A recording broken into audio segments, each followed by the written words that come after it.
क्या नाम है आपका? मेरा नाम यशराज गुप्ता है। यशराज जी, आपने कैसा बड़ा काम किया है? आपने प्लांट बनाया है इस क्राइसिस में, ऑक्सीजन का प्लांट आपने बनाया है, किस तरीके से बनाया और क्या आइडिया आइडिया आपके दिमाग में आया था? बेसिकली क्या था कि पिछले लॉकडाउन में जो सिचुएशन आई थी सामने, उस चीज़ को देखते हुए हमें ऐसा लगा कि हमें उन रिसोर्सेज पे काम करना चाहिए जो जिनकी रिसोर्सेज की हमें बॉडी को नीड है।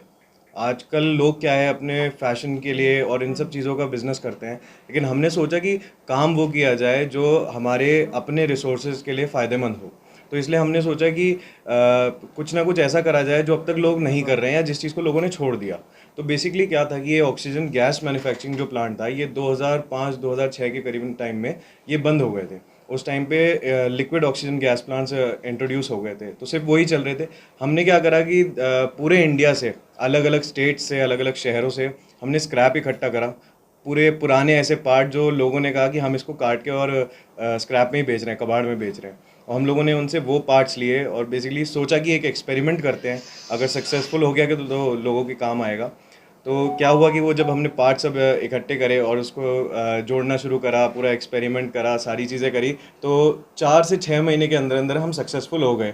और फैक्ट की बात यह है कि 13 तारीख को जब हमने इसका पहला ट्रायल लिया, उसके 2 दिन बाद ही क्राइसिस इतना ज़्यादा बढ़ गया कि हमारे प्लांट ने एक बहुत मेजर रोल वहाँ पे प्ले करा कि नोएडा की अराउंड 70% सप्लाई हमारे प्लांट से जा रही है। और ऐसा भी कहा जा रहा है कि अभी थोड़ी सी उसमें मेंटेनेंस की ज़रूरत है। उसके बाद यह हो सकता है कि 100% सप्लाई नोएडा को हमारे प्लांट से जाए।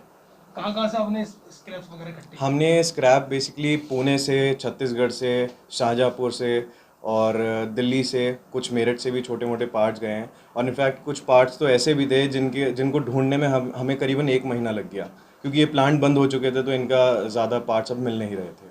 ये बताइए, जो आपका प्लांट है वहाँ पर किस तरीके से आप मैनेज करते हैं? आप मेरठ में रहते हैं तो वहाँ पर किस तरीके से मैनेज करते हैं? दादरी में आप बता रहे हैं आपका प्लांट है। हाँ जी, हाँ जी। अभी जैसे कि कोरोना का समय चल रहा है, तो सभी के लिए घर से बाहर निकलना इस टाइम सेफ़ नहीं है।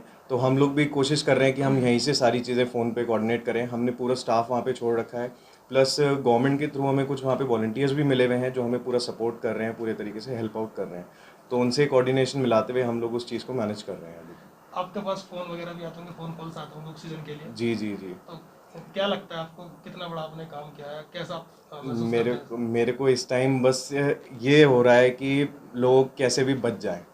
मेरे पास दिल्ली से, अलग अलग स्टेट से, अलग अलग शहर से फ़ोन आ रहे हैं, और मैं कोशिश कर रहा हूँ कि सबकी मदद हो सके, क्योंकि इस टाइम हम लोग ही एक ऐसे पिलर हैं कि हम लोग अगर सपोर्ट नहीं करेंगे तो ये बहुत गलत होगा आने वाले समय के लिए। क्या नाम है आपके प्लांट का? हमारे प्लांट को डीएम नोएडा ने भारत रत्न ऑक्सीजन गैस के नाम से सम्मानित किया है। और अभी सब लोग उसे भारत रत्न ऑक्सीजन गैस के नाम से ही जानते हैं। कितना जो ऑक्सीजन है, कितनी मात्रा में आप डेली वहाँ बनवा लेते हैं और बेसिकली जो कितनी हमने डिमांड है? ये एक्सपेरिमेंट करा है, इसके अगर ये प्रॉपर तरीके से वर्क करे तो इसकी कैपेसिटी है 500 सिलेंडर पर डे, 24 आवर्स में 500 सिलेंडर। लेकिन जैसे कि अभी कुछ उसमें कमियां आ रही हैं, उसकी वजह से हमारी कैपेसिटी अराउंड 250, 300, 350, 325 इतनी ही चल रही है, इससे ऊपर नहीं जा पा रही है। और तो उसको कोशिश कर रहे हैं हम कि जैसे तैसे वो कैपेसिटी बढ़ पाए। कितना निकाल लेते हैं अभी आप? अभी हाल फिलहाल में अराउंड 250, 300 पर डे सिलेंडर चल रहे हैं। अच्छा, तो ये बताइए, मेरठ नोएडा के अलावा आप कहाँ कहाँ सप्लाई कर रहे हैं इस वक्त? हम कोशिश तो यही है हमारी कि जितने भी नोएडा के कोविड हॉस्पिटल्स हैं वहाँ पे सप्लाई पूरी करने के बाद दूसरे शहरों की भी हम मदद करें।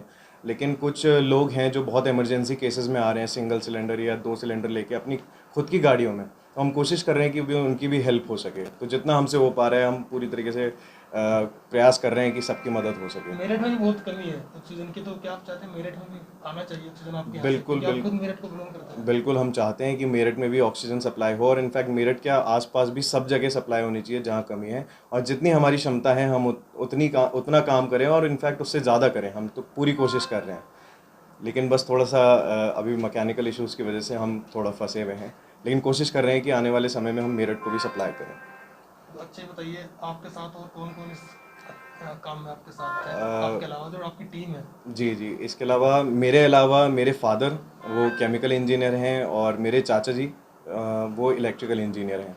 तो हम तीनों लोगों ने मिलके ये प्लान करा कि यार मैकेनिकल और इलेक्ट्रिकल केमिकल का एक कॉम्बिनेशन बना के इस स्क्रैप को वापस इस यूज़ में ले आएँ कि ये दोबारा प्रोड्यूस कर सके ऑक्सीजन और लोगों की मदद कर सके।